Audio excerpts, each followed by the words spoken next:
This episode is launching near tax day in the United States. We could definitely talk about whether income taxes are fair or even constitutional, whether we ought to be forced to pay into programs we don't believe in, whether we're slaves to an impossible tax code, forced to save our receipts for years, pay accountants to try filing accurately, and still be ready to defend ourselves against an audit. Yes, we can discuss all this, and we can even take action to work towards something better. But in the meantime, are you going to let the ref decide the game? I remember years ago when my dad, on the topic of taxes, just quipped that if they were going to take all this money, he'd just go make more. In other words, he didn't think it was right, but he wasn't going to let it stop him from creating the life he wanted to live. In fact, that was a theme I'd heard more than once from him, and it's a theme we'll talk about today in terms of achieving what you want out of life. This is the Heart Body Business Podcast. Inspiration, tips, and tools for entrepreneurs seeking a more fulfilling type of success. One that stems from exploring and expressing their true passion and purpose, and finding healthy ways to do so. All coupled with insights and action items to get a business moving in the right direction. I'm Steve, your host, and I invite you to learn more at heartbodybusiness.com. I spent a lot of years as a kid wrestling right through my high school years. Wrestling is a tough sport, and a match is often won or lost by a couple points. And like in any sport, you'll often see coaches and fans up in arms about a referee's call. For instance, a lot of points can come from near falls, where you turn your opponent's back toward the mat less than 45 degrees from a pin position. Well, no one's out there with a protractor measuring that angle, so there's a little subjectivity to that call. In a similar way, our tax code is well over 1 million words long. According to taxfoundation.org, by way of comparison, the King James Bible has 788,280 words. War and Peace runs 560,000 words. And the Harry Potter series is just over 1 million words. That doesn't even take into account all the statutes, regulations, and case law that impact it. Which is why filing taxes accurately is a matter of debate. Put that many details in place and you're bound to create subjectivity and interpretation. And that's just the federal tax system, never mind the states and all the other taxes we have to pay. In fact, the website self.inc says the average American will pay $524,625 in taxes throughout their lifetime. That's a third, 34.7%, of all estimated lifetime earnings spent on taxes. Residents of New Jersey will pay the most in lifetime taxes, and people in West Virginia will pay the least. Tax on earnings is where most tax will come from, with the average American paying $270,414 in a lifetime just on their wages. In short, we lose anywhere from 25% to more than 50% of our money to taxes. So if you're looking at just the base cost of the things you want in your life, you have to immediately plan to earn more than that amount in order to get there. And then, if you're wise, plan even more for rainy days and retirement funds. When it came to wrestling, my dad encouraged me never to let the ref decide the outcome of the match, to win by more than a couple points so that a ref's bad call wouldn't matter. Easier said than done, but it was all about the mindset. It was about taking control as far as I could. In a similar way, you already have an idea of what's going to happen with your income. You're going to lose a lot of it to taxes. So you plan accordingly and you take back your power.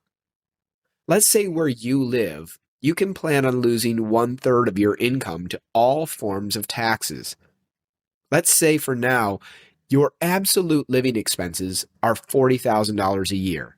Then you know that without savings and without retirement, you've got to earn $60,000 a year.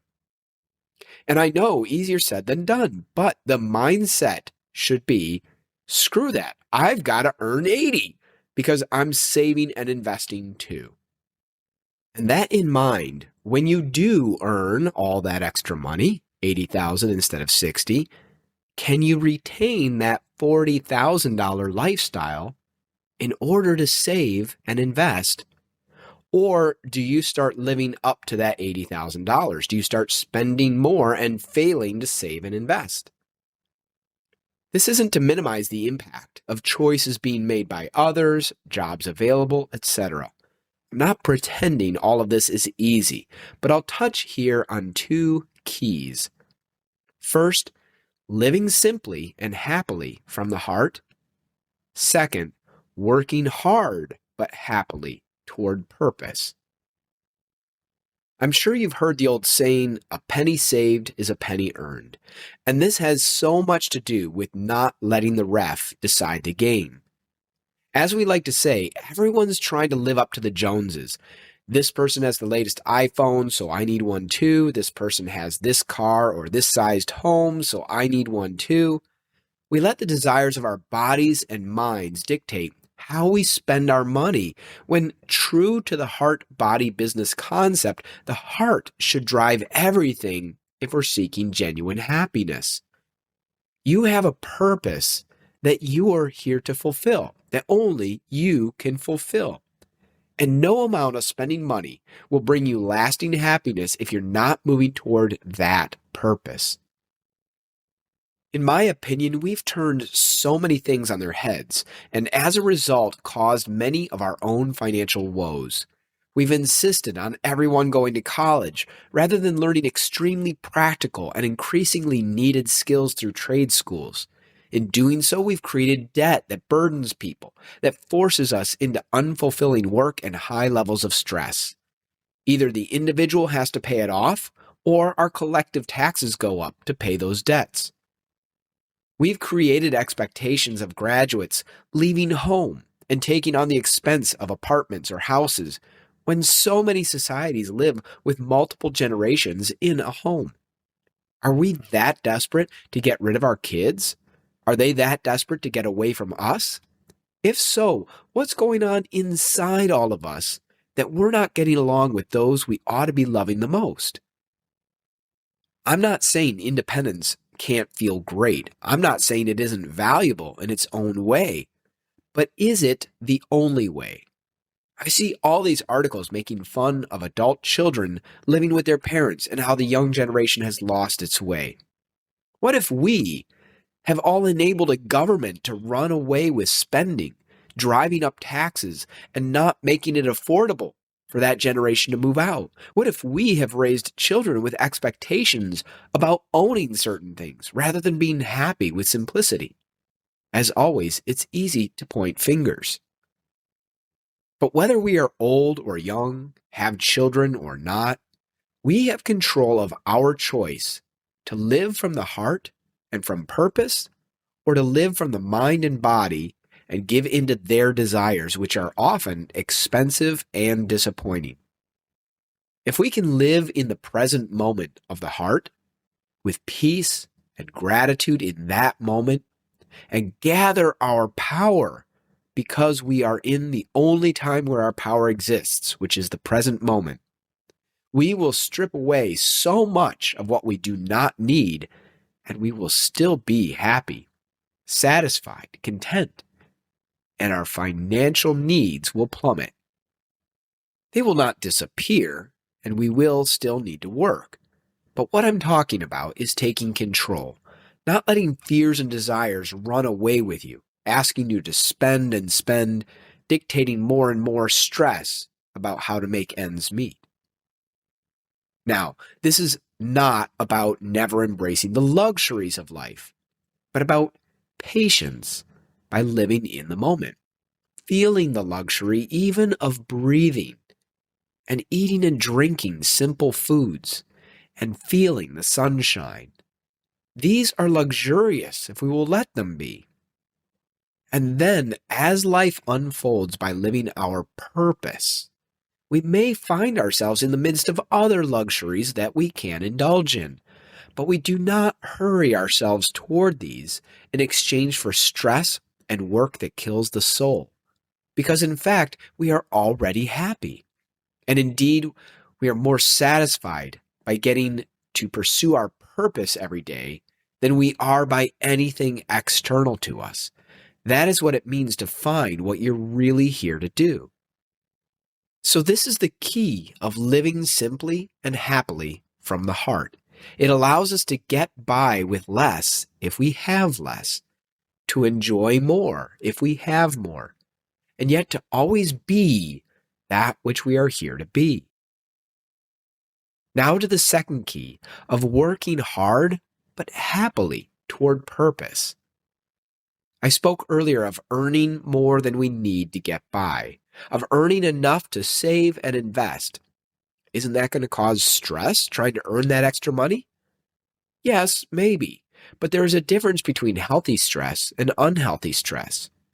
Healthy stress, what we call hormetic stress, is like exercise or cold plunges or certain foods that trigger our body's own antioxidant system. All of these make us stronger. I'm not proposing a life of zero stress. Pursuing one's purpose has its own stress. It requires work. It requires us to continually improve, but it can feel incredibly good. What we don't want is to reach a point of unhealthy stress, which breaks us down. And if we do nothing to save for a rainy day or plan for retirement, we may well face a stress one day that will break us down. If we minimize our desires and stick with purpose, keeping life affordable for now, it is easier to also save and invest. And here's a really important point. If we can build up enough wealth in this way, it opens new opportunities for exploring our purpose. It may eventually provide us with more time freedom, or more freedom in choosing work that aligns with our purpose, or the resources to invest in developing our purpose and sharing it with the world. The happier we can be in the simple things and in the present moment, whatever that moment gives us, the happier we will be in any form of work. But the less our outer demands, the more we can align with our purpose early on, either in our 9-to-5 job or in outside projects that may or may not earn us additional funds. Either way, sticking with simple lets us build our resources and gather new opportunities to pursue our heart's desire in bigger and bigger ways. Living from the heart grows the opportunities of the heart. And as I've discussed in past episodes, it also sends out a radiation that pulls in the people and resources needed to fulfill the heart's purposes. Its reach is far beyond what our minds and bodies know, and it can open pathways we haven't even dreamed of. The one key beneath the two I've discussed is simply living from the heart. That is, being in the present moment with peace, gratitude, and joy, in part because you are content with what is, and in part because you are pursuing your reason for being on planet Earth. And in doing so, you gather the power of the present moment and you attract everything needed for your success. So yes, for now, the ref gets to decide how much we're paying in taxes and how those taxes are spent. We can wrestle with our politicians another day over this. But in the meantime, don't let the ref determine your win or loss in life. Don't let the ref determine your success. If needed, what expectations can you shift to be more in line with the peace and joy of the present moment? How can you share this sentiment with those around you to bring more peace and joy into your home or workplace? And how can you do more of what you love, either introducing your talents in a unique way into what you're already doing, or exploring new projects, even outside of work, that allows you to do so? My own work allows me to do some things I enjoy, things that align with what I feel I'm here to do. But on my own time, I do so much more on this front. I write stories and books and poems and songs. I introduce themes that are important to me and seek to share them with the world. You have your own golden gifts. How are you expressing them, sharing them, and growing who you are? How are you taking control away from the ref and winning at life on your own terms? This is the gift of the heart, and it's the gift I wish for you. Till next time, thanks for listening, and if you enjoyed this episode, make sure to subscribe. You can also join our mailing list to get alerts on our latest episodes and other tips, tools, and news.